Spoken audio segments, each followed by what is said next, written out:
High বন্ধুরা, আপনারা দেখছেন আমার চ্যানেল কয়েন সার্চিং রাজেশ। আপনারা আমার চ্যানেলটা সাবস্ক্রাইব করে দেবেন আর বেল আইকনটা ক্লিক করে দেবেন, আর বেশি বেশি করে লাইক কমেন্ট শেয়ার করবেন বন্ধুরা। এখন আপনারা যেই নোটটা দেখছেন এটি একটি পার্সন গালফ ইস্যুর নোট। এই নোটটি 10 টাকার নোট।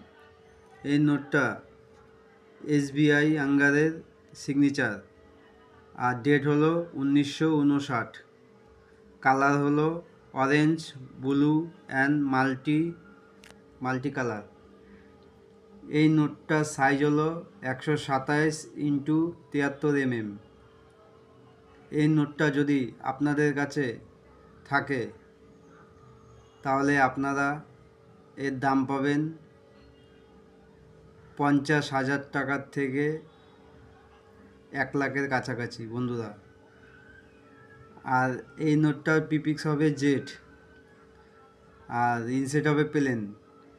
এই নোটটা যদি আপনাদের কাছে থাকে তাহলে আমার কমেন্ট বক্সে কমেন্ট করবে বন্ধুরা। এই নোটটা অনেক রেয়ার নোট। এই নোটটা যদি আপনাদের কাছে থাকে আমাদের কমেন্ট করবেন বন্ধুরা। ভালো করে দেখে নিন নোটটা বন্ধুরা। এই নোটটা যদি আপনাদের থাকে আমাকে কমেন্ট বক্সে জানাবেন বন্ধুরা।